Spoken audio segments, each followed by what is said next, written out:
இருக்கிறாங்க. ஆனா தீமையில உங்களுக்கு நினைச்சது முடிகிறது. அதுல 30 31 படிச்சு பார்க்கலாம். எங்கள் பிதாக்களின் நாட்களில் இருந்தோமானால் அவர்களோட நாங்கள் தீர்க்கதரிசிகளின் இரத்த பலிக்கு உடன்பட்டிருக்க மாட்டோம் என்கிறீர்கள். ஆகையால் தீர்க்கதரிசிகளை கொலை செய்தவர்களுக்கு புத்திரராய் இருக்கிறீர்கள் என்று உங்களை குறித்து நீங்களே சாட்சியாக இருக்கிறீர்கள். ஆமென். போ. ஹல்லேலூயா. நான் இத உங்களுக்கு தெளிவா சொல்றேன். இந்த பரிசேயர்லாம் சொல்றாங்க, பரிசேயர்கள் என்ன பண்றாங்கன்னா தீர்க்கதரிசிகளுடைய கல்லறைகள், இந்த கல்லறைகள்லாம் நல்ல ஜோடிக்கிறாங்க, ஜோடிச்சு சொல்றாங்க நாங்க தீர்க்கதரிசி இருந்த காலத்துல நாங்க இருந்திருந்தோம்னா எங்கள் முற்பிதாக்கள் செஞ்ச தப்ப நாங்க செஞ்சிருக்க மாட்டோம். ஏன்னா தீர்க்கதரிசிகள்லாம் யாரு தான் கொண்டா? அந்நியர்கள் கொல்லல, சொந்த ஜனங்கள் தான் கொல்லுவாங்க. ஹல்லேலூயா. நியாயப்பிரமாணத்துல இருக்கிறவங்க கடவுள் தான், எங்களுக்கு ஒரே கடவுள் உண்டு அவர் சொல்லுகிறவங்க தான் கடவுளுடைய வார்த்தையை கொண்டு வந்த ஊழியர்களை, தீர்க்க தரிசனம் சொன்னவர்களை அவர்கள் கொன்று போட்டார்கள். அப்படிப்பட்டவர்களை கொன்று போட்டுட்டு இங்க சொல்றாங்க நாங்கள் கல்லறை, அவங்க முற்பிதாக்கள் கொன்று போட்டாங்க. இந்த பரிசேயர் சொல்றாங்க நாங்கள் கல்லறைகள் இல்ல, அந்த நாங்கள் இருந்த காலத்துல தீர்க்கதரிசிகள் இல்ல இருந்திருந்தா, அந்த காலத்துல நாங்க இருந்திருந்தா இந்த ரத்த பலிக்கு நாங்க என்ன செய்ய உடன்பட்டிருக்க மாட்டோம் அப்படின்னு சொல்றாங்க. உடனே இயேசு சொல்றார், நீனே சாட்சி கொடுக்கிற, அவங்க எல்லாம் உனக்கு யாருன்னு சொல்லுத? தகப்பன்னு சொல்லுது. அவர் யாருடைய புத்திரன்னு சொல்றாங்க? அந்த தீர்க்கதரிசிகள்லாம் கொன்னதை இவர்கள் யாருன்னு சொல்றாங்க? எங்கள் முற்பிதாக்கள் சொல்றாங்க. ஹல்லேலூயா. தீர்க்கதரிசிகள் எல்லாம் கொன்னவர்கள் எங்கள் முற்பிதாக்கள் நம்ம சொல்றாங்கன்னா அப்ப அவங்க பிள்ளைகள், அவங்க யாருடைய பிள்ளைகளா அறிக்கையிடுறாங்க? பாவத்தின் பிள்ளை என்பதை அறிக்கையிடுகிறார்கள். ஹல்லேலூயா. ஒரு தீர்க்கதரிசிகளை கொல்லுகிறவன் அவன் பரிசுத்தவானா இருப்பானா? பாவியாக இருப்பான், பாவத்தில் இருப்பான். அப்ப பாவத்தினுடைய எங்கள் தகப்பன் அவங்களை சொல்லுவார்கள். ஆனால் அவர்கள் யாரா இருக்கிறார்கள்? பாவத்திற்குரியவர்களா இருக்கிறார்கள். அவர்களே சாட்சி கொடுக்கிறார்கள். ஹல்லேலூயா. அவர்களே சாட்சி கொடுக்கிறாங்க. அவங்க நன்மை செய்ய விரும்பினாங்க, ஆனா அவங்களால செய்ய முடியல. ஹல்லேலூயா. நியாயப்பிரமாணத்துல இருக்கிறவங்க நன்மை செய்ய வேண்டும் தான் விரும்பினாங்க, ஆனால் அவங்களால நன்மை செய்ய முடியல. ஏன்னா நன்மை செய்வது உள்ள இல்லை. ஹல்லேலூயா. இயேசு கிறிஸ்துவை நாம் இருதயத்தில் ஏற்றுக்கொள்ளும் பொழுதுதான் நமக்குள்ளே நன்மை செய்வோம். ஆமென். இயேசு கிறிஸ்து நமக்குள் வாசம் பண்றார் விசுவாசிக்கும் பொழுதுதான் நாம் நன்மை செய்கிறவர்களாக இருப்போம். நாம் அவரை விட்டு பிரித்து இருப்போமானால் நாம் நன்மை செய்ய முடியாது. இன்னைக்கு திருச்சபையில நம்ம என்ன நினைக்கிறோம்? இயேசுவுக்கு நாம் பிரியமாய் வாழ்ந்துடலாம் என்று நாம் நினைக்கிறோம்.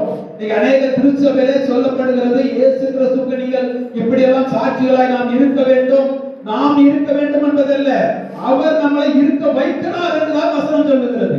ஹல்லேலூயா. நீங்கள் இப்படியெல்லாம் வாழ்ந்தால் நீங்கள் அவருடைய பிள்ளைகளா இருக்கலாம் என்று சொல்லுகிறார்கள். நாம் இப்படியெல்லாம் வாழ்ந்து நாம் இருப்போம் என்றால் நமக்குள்ள நன்மை நமக்குள் தங்கியிருந்தால் தான் நாம் இருப்போம். ஹல்லேலூயா. நம்ம நன்மை நமக்குள்ள தங்கி இருக்கணும்னா நீங்க என்னத்தை தான் சொன்னாலும் உங்க பிள்ளைகள்லாம் இருக்குது.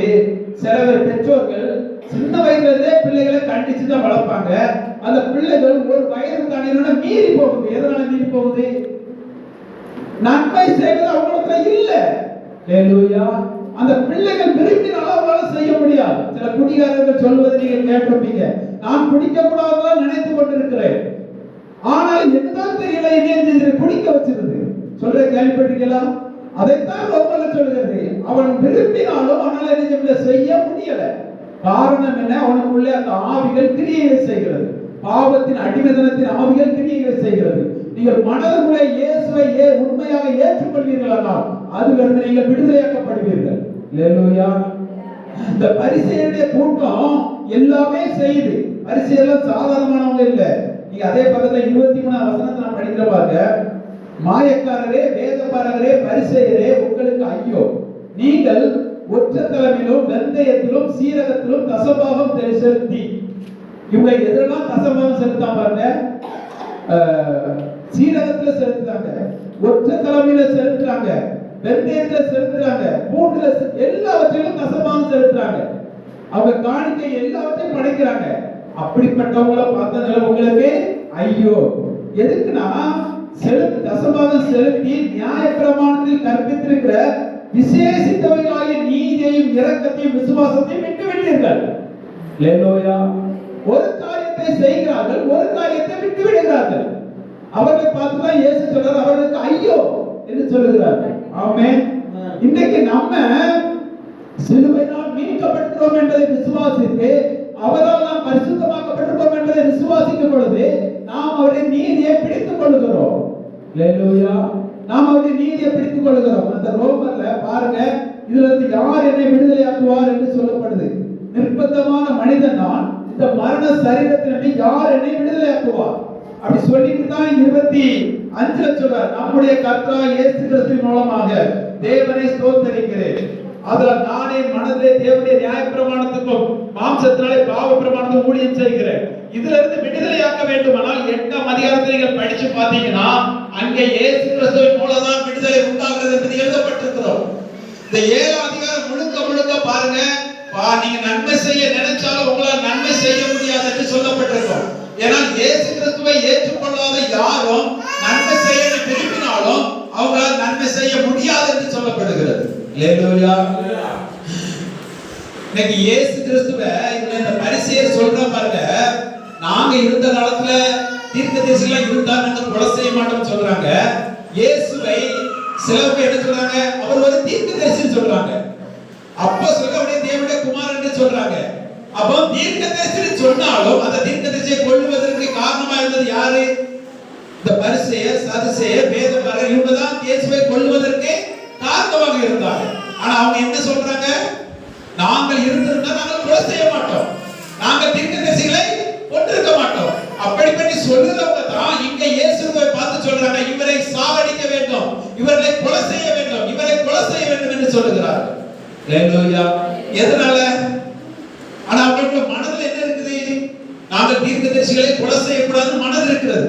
ஆனா செயல்பாடு என்ன செய்றாங்க, கொல்றாங்க, இயேசு கிறிஸ்துவை கொல்றாங்க. ஆமென்.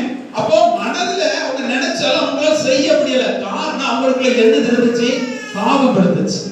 நான் இயேசு கிறிஸ்துவால் நான் மறுபடியும் பிறந்திருக்கிறேன் என்று சொல்லுகிறவன் தான் உலகத்தை ஜெயிக்க முடியும். அல்லேலூயா. அதனாலதான் வேதத்தில் உள்ள தேவனால் பிறப்பதெல்லாம் உலகத்தை ஜெயிக்கும். உங்கள் விசுவாசமே உலகத்தை ஜெயிக்கிற ஜெயம். இந்த உலகத்தை நாம் ஜெயிக்கணும்னா ஒரே வழி, நாம் மறுபடியும் பிறந்தவர்களாக இருக்க வேண்டும். மறுபடியும் பிறந்தவர்கள் என்ன என்றால், நான் பாவத்துக்கு மரித்து ஆவியிலே நான் பிழைத்திருக்கிறேன், நான் கிறிஸ்துவுக்குள் நான் பிழைத்திருக்கிறேன். இப்ப நான் அல்ல, எனக்குள் கிறிஸ்து இருக்கிறார். இந்த விசுவாசம் உங்களுக்குள் வரும் பொழுது நீங்கள் இந்த உலகத்தை ஜெயிப்பீர்கள். இந்த விசுவாசம் இல்லாமல் நீங்க என்ன பக்தியில என்ன ஜெபித்தாலும் உலகத்தை ஜெயிக்க முடியாது. ஏனால் நன்மை செய்வது வாசம் நமக்குள்ள இல்லைன்னா நாம் உலகத்தை ஜெயிக்க முடியாது. அல்லேலூயா. நாம் என்ன மரம் என்பதை நீங்கள் அறிந்து கொள்ள வேண்டும். இந்த உடமரத்துல போய் நீங்க ஆப்பிள் பழத்தை தேடினா கிடைக்குமா? கிடைக்காது. அல்லேலூயா. நான் மாம்சத்திலே வாழ்ந்துகிட்டு நான் ஆவிக்குரிய தன்மையில செயல்படுவேன் என்றால் செயல்பட முடியாது. இவர் வசனத்தை பாருங்க, 7ல 14 வசனம், 14 வசனம் பாருங்க. மேலும் நமக்கு தெரிந்திருக்கிறபடி நியாயப்பிரமாணம் ஆவிக்குரியதா இருக்கிறது. பாருங்க, நியாயப்பிரமாணம் நமக்கு தெரிஞ்சபடி நியாயப்பிரமாணம் ஆவிக்குரியதா இருக்கிறது. நானும் பாவத்துக்கு கீழாக விற்கப்பட்டு மாம்சத்துக்குரியவனா இருக்கிறேன். இப்ப பாருங்க, நியாயப்பிரமாணம் நமக்கு தெரிஞ்சபடி நியாயப்பிரமாணம் ஆவிக்குரியதா இருக்கு. பவுல் எழுதுறார், நமக்கு தெரிஞ்சபடி. அவரை எங்க ஒப்பிட்டு பேசிட்டு இருக்காருன்னா, அவரை நியாயப்பிரமாணத்தை ஒப்பிட்டு பேசிட்டு இருக்கிறார். அதனாலதான் அவர் பேசிட்டு இருக்காரு, நமக்கு தெரிந்திருக்கிறபடி. ஏன்னா யூதர்லாம் என்ன நியாயப்பிரமாணம் தான் மெயின் ஆனதுன்னு சொல்லிட்டு இருப்பாங்க. அதனாலதான் அவர் சொல்றாரு, நமக்கு தெரிஞ்சபடி நியாயப்பிரமாணம் ஆவிக்குரியதா இருக்கிறது. நானும் பாவத்துக்கு விற்கப்பட்டு மாம்சத்துக்குரியவனா இருக்கிறேன். இந்த மாம்சத்துக்குரியவனா இருக்கிறவன் ஆவிக்குரியதை செயல்படுத்த முடியாது. அல்லேலூயா. அவன் ஆவிக்குரியதை நாம் செயல்படுத்த வேண்டுமானால் நாம் எப்படிப்பட்டவர்களா இருக்கணும்? நாம் ஆவிக்குரியவர்களா இருக்கணும். ஆமென். நாம் ஆவிக்குரியவர்களா இருந்தால் ஆவிக்குரியபடியே நாம் வாழ கற்றுக்கொள்வோம். ஆமென். நாம் ஆவிக்குரியதை மாம்சத்துக்குரியதை செயல்பட வேண்டுமானால் அது முடியாத காரியம். ஏன்னா மாம்சத்துக்குரியவன் பாவத்துக்கு சொந்தக்காரனா இருக்கிறான். மாம்சத்துக்குரியவன் ஆதாமின் வம்ச வாரிசாக இருக்கிறான். மாம்சத்துக்குரியவன் மனித மார்க்கமாக இருக்கிறான். அவன் தேவ மார்க்கமாக செயல்பட முடியாது. அவன் தேவனுடைய விருப்பங்களை ஏற்றுக்கொள்ள முடியாது. அவன் தேவனுடைய சிந்தையை அறிந்து கொள்ள முடியாது. ஏன்னா அவன் மனுஷ மார்க்கமாக இருக்கிறான். அப்போ நாம் ஆவிக்குரியவர்களாகிய நாம் ஆவிக்குரியவர்கள் என்று மறுபடியும் நாம் பிறந்திருக்கிறோம் என்பதை நாம் விசுவாசித்தால் ஆவிக்கேற்றபடி நாம் நடந்து கொள்வோம். ஹalleluya. அப்ப நீங்க ஆவிக்குரியது என்ன அப்படின்னா நீங்கள் மறுபடியும் கிறிஸ்துவுக்குள் பிறந்திருக்கிறீர்கள் என்பதை நீங்கள் விசுவாசிக்க வேண்டும். ஹalleluya. நீங்கள் மாம்சத்துக்குரியவராய், இன்னைக்கு திருச்சபை என்ன சொல்லுகிறது அப்படின்னா நீங்கள் ஆவிக்குரியவர்களாய் நடங்கள் என்று சொல்லிக்கிட்டு நாம் ஒரு மண்ணு தான், நான் ஒரு மனுஷன் தான், நான் ஒரு பலவீன பாண்டம் தான் அப்ப நாம் சொல்லிக் கொண்டிருப்போமானால் நாம் மனுஷ மார்க்கமாவே இருப்போம். நாம் மாம்சத்துக்குரியவர்களாய் இருப்போம். நாம் மாம்சத்துக்குரியவர்களாய் இருந்து ஆவிக்குரியவர்களாய் நாம் செயல்பட முடியாது. ஹalleluya. ஆவிக்குரியவர்களாய் நாம் பிழைக்கும்படி ஆவிக்கேற்றபடி நடந்து கொள்ளுங்கள். வேதம் சொல்கிறது ஆவியிலே நீங்கள் பிழைத்திருப்பீர்களானால் ஆவிக்கேற்றபடி நடந்து கொள்ளுங்கள். நீங்கள் இயேசு கிறிஸ்துவை ஏற்றுக்கொண்ட பொழுது மாம்சத்திற்கு நீங்கள் மரித்து விட்டீர்கள். இப்பொழுது நீங்கள் ஆவியினால் பிழைத்திருக்கிறீங்க. இப்போ நீங்க ஆவிக்கேற்றபடி நடந்து கொள்ளுங்கள். ஹalleluya. இந்த ஆவியினால் பிறந்தவனிடத்துல தான் நன்மை வாசம் செய்யும். அந்த நன்மை வாசம் செய்யும் பொழுது அவன் நன்மை செய்கிறவனாக சுற்றி திரிவான். இதற்கு உதாரணம் இயேசு கிறிஸ்து. இந்த பூமியிலே இயேசு கிறிஸ்து வாழ்ந்த பொழுது அவர் நன்மை செய்கிறவராய் சுற்றி திரிந்தாராம். எதனால? நன்மை செய்கிறவர் அவருக்குள் வாசம் பண்ணினார். நன்மை செய்கிற பரிசுத்த ஆவியானவர் இயேசுக்குள் வாசம் பண்ணினார். அவர் நன்மை செய்கிறவராகவே சுற்றி திரிந்தார். இப்போ இயேசு கிறிஸ்து சொல்றார், உங்களுக்குள் நான் வாசம் பண்ணுகிறேன் என்று சொல்லுகிறார். நான் தங்குகிற ஆலயமாக நீங்கள் இருக்கிறீர்கள் என்று சொல்லுகிறார். என்னுடைய வித்தாக நீங்கள் இருக்கிறீர்கள் என்று சொல்லுகிறார். நான் வார்த்தையால் உங்களை மறுபடியும் பிறக்கப்படினேன் என்று சொல்லுகிறார். இதை நீங்கள் சிந்தையிலே விசுவாசித்து நான் மறுபடியும் பிறந்தவனாய் இருக்கிறேன், நான் ஆவினால் பிறந்திருக்கிறேன், இப்ப மாம்ச தன்மை உடையவன் இல்லை என்பதை நீங்கள் விசுவாசித்து உறுதித்தன்மையை கொண்டு வரும் பொழுது உங்கள் பேச்சுகள், சிந்தை, செயல்படலாம் ஆவிக்கேற்ற பிரகாரமாக இருக்கும். ஹalleluya. வேதம் என்னெல்லாம் உங்களை குறித்து சொல்லி இருக்கிறதோ அதற்கு நீங்கள் உரிமை உடையவர்களாக இருப்பீர்கள். ஹalleluya. அது உங்களால் வந்ததல்ல, அது இயேசு கிறிஸ்துவினால் வந்தது. அவர் நம்மளை மறுபடியும் பிறக்க பண்ணினார். ஹalleluya. இயேசு கிறிஸ்து நம்மளை மறுபடியும் பிறக்க பண்ணினார். அதை எத்தனை பேர் விசுவாசிக்கிறீங்களோ அத்தனை பேர் தான் உலகத்தை ஜெயிக்க முடியும். ஆமென். அப்போ நாம் உலகத்தை ஜெயிக்கிறோம். நாம் பிசாசுக்கு எதிர்த்து நிற்க வேண்டும் என்றால் நம்ம பலத்துல நிற்க முடியாது. நாம் மறுபடியும் பிறந்தவர்களாக இருக்க வேண்டும். நாம் மறுபடியும் ஆவியிலே நாம் பிறந்தவர்களாக அவர்களுக்குள்ளே கிறிஸ்து வாசம் பண்ணுவார். கிறிஸ்து வாசம் பண்ணுகிறார் என்றால் அவர் நன்மை செய்கிறவர். நீங்களும் நன்மை செய்கிறவர்களாக இருப்பீர்கள். ஆமென். நல்லா புரிஞ்சு கொள்ளுங்க. நீங்க ஆவிக்குரியவைகள் ஆவிக்கேற்றபடி, அதனாலதான் 8:2 சொல்லப்பட்டிருக்கும், கிறிஸ்து இயேசுவினால் ஜீவனுடைய ஆவின் பிரமாணம் என்னை பாவம் மரணம் என்பவைகளின் பிரமாணத்திலிருந்து விடுதலையாக்கிச்சு. அப்படி நீங்க ஆவியில பிறந்தால்தான் பாவம் மரணம் என்கிற பிரமாணத்திலிருந்து நீங்க என்ன செய்ய முடியும்? விடுதலையாக்கப்பட முடியும். ஹalleluya. நீங்க மாம்சத்திலே நான் இருக்கிறேன், நான் ஒரு பழைய மனுஷன் தான் என்கிற சிந்தையில நீங்க இருப்பீங்கன்னா இந்த பாவமும் மரணமும் செயல்பட்டு கொண்டே இருக்கும். அதுல இருந்து நீங்க விடுதலையாக்கப்பட முடியாது. அப்ப அதுல இருந்து நீங்கள் விடுதலையாக்கப்படணும்னா நீங்கள் நன்மை செய்யவும் முடியாது. ஹalleluya. மரம் எதுவோ கனியும் அதுவாகவே இருக்கும். ஆமென். நீங்கள் நல்ல மரம் நல்ல கனிகளை கொடுக்கும். கெட்ட மரம் நல்ல கனிகளை கொடுக்க முடியாது. மாம்ச மனிதன் நல்ல கனிகளை கொடுக்க முடியாது. ஆவின் மனிதன் நல்ல கனிகளை கொடுப்பான். ஹalleluya. அப்படி ஆவின் மனிதனாக நீங்கள் பிறந்தால் பாவமும் மரணத்துக்கும் நீங்கள் நீங்களாக்கப்பட்டிருப்பீர்கள். அவர்கள் தான் உலகத்தை ஜெயிப்பார்கள். அவர்கள் தான் தேவனுடைய பிள்ளை. அவர்கள் தான் மறுபடியும் பிறந்தவர்கள். ஹalleluya. நீங்கள் யோசித்துக் கொள்ளுங்கள், நான் மறுபடியும் பிறந்திருக்கிறேனா என்பதை நீங்கள் விசுவாசிங்க. எப்படி நீங்கள் இயேசு கிறிஸ்துவை உண்மையாக ஏற்றுக்கொண்டு அவர் இருதயத்தில் எனக்குள் தங்கியிருக்கிறார் என்று சொல்லுகிறதை நீங்கள் நம்பும் பொழுது அவர் உங்களை குறித்து இந்த வேதத்திலே சொல்லியிருக்கிறார் பாருங்க, இதையெல்லாம் நீங்கள் நம்பும் பொழுது இயேசு கிறிஸ்து மூலமாக தேவன் எனக்கு தகப்பனா இருக்கிறார் என்று இந்த வார்த்தையெல்லாம் நீங்க நம்பும் பொழுது நீங்கள் ஆவிக்குரியவர்களாகவே இருக்கிறீங்க. ஹalleluya. இப்போ நீங்க ஆவிக்குரியவர்களாக இருக்கிறபடினால் இனி மாம்சத்துக்குரியவர்களாக நீங்கள் நடக்காதிருங்கள். மாம்சத்துக்குரியவர்களாக நீங்கள் பேசாதிருங்கள். மனுஷ மார்க்கமாக நீங்கள் பேசாதிருங்கள். ஏன்னா மனுஷ மார்க்கத்துக்கு மரித்து நீங்கள் ஆவியில பிழைத்திருக்கிறீங்க. இனி நான் பாவம் செய்வதற்கு நான் மனுஷனாகி மறுபடியும் பிறப்பது இல்லை. ஹalleluya. நான் அதற்கு மரித்திருக்கிறேன். அப்ப ஜெயிக்கணும், அந்த உலகத்தை ஜெயிக்கணும்னா ஆவினால் பிறந்தவன் தான் உலகத்தை ஜெயிப்பான். அவன் தான் தேவனால் பிறந்தவர்கள். ஆமென். அவர்களை குறித்து தான் தேவன் சொல்கிறார்கள், தேவனால் பிறந்தவர்கள் இவர்கள் கிறிஸ்துவுக்கு உள்ளானவர்கள். அல்லேலூயா. கிறிஸ்துவுக்கு உள்ளானவர்கள் இவர்களும் கிறிஸ்துவும் ஒன்றாய் இருப்பார்கள். கிறிஸ்து நமக்கு தலையாய் இருப்பார், நமக்கு எல்லாவற்றிலும் எல்லாமுமாக இருப்பார். அவர் நமக்கு எல்லாவற்றிலும் எல்லாமுமாக இருக்கிறபடினால் நீங்கள் கனி கொடுக்கிறவர்களாய் இருப்பீர்கள். அவர் திராட்சை செடியாய் இருப்பார், நீங்கள் கொடியாய் இருப்பீர்கள். அவர் ஒளிவ மரமாய் இருக்கிறார், நாம் அவரோடு இணைக்கப்பட்டிருக்கிறோம். அவருடைய சாரத்துக்கு நாம் சொந்தக்காரர்களாய் இருக்கிறோம். அல்லேலூயா. ஆமென். நல்லா புரிஞ்சு கொள்ளுங்க, ஒரு மனுஷன் மாம்சத்தின்படி நாம் பிழைப்பதற்கு மாம்சத்துக்குரியவர்கள் இல்ல.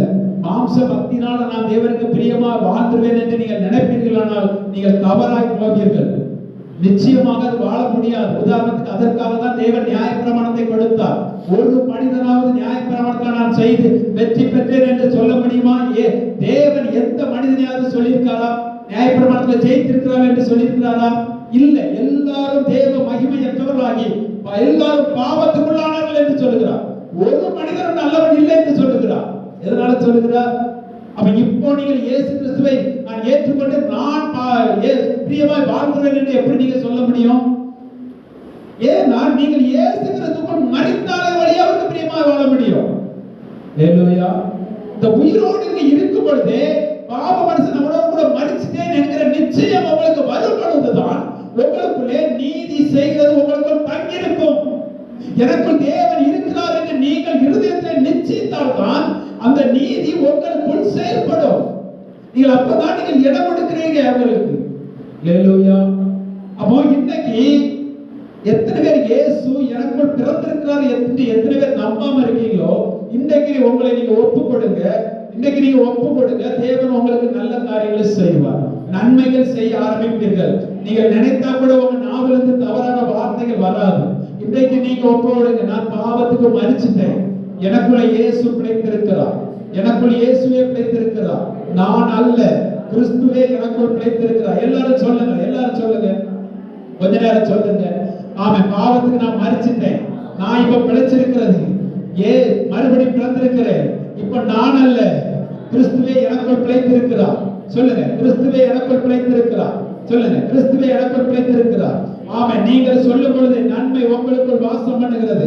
வேதம் சொல்லுகிறது, அவர் உங்களை விட்டு விலக மாட்டேன் என்று வாக்கு பண்ணுகிறார். அதை நீங்கள் நம்புங்கள். அவர் உங்களை கைவிட மாட்டேன் என்று வாக்கு பண்ணுகிறார். அதை நீங்கள் நம்புங்கள். என் ஜனம் வெட்கப்படுவதில்லை என்று உங்களுக்கு வாக்கு பண்ணுகிறார். அதை நீங்கள் நம்புங்கள். நீங்கள் நம்பி இந்த விசுவாசத்தில் நீங்கள் தைரியமாயிருங்கள். உங்கள் தைரியத்தை பரிசுத்த ஆவியானவர் உறுதிப்படுத்துவார். அல்லேலூயா. ஆமென். நாம் எழுப்பி ஜெபம் பண்ணலாம்.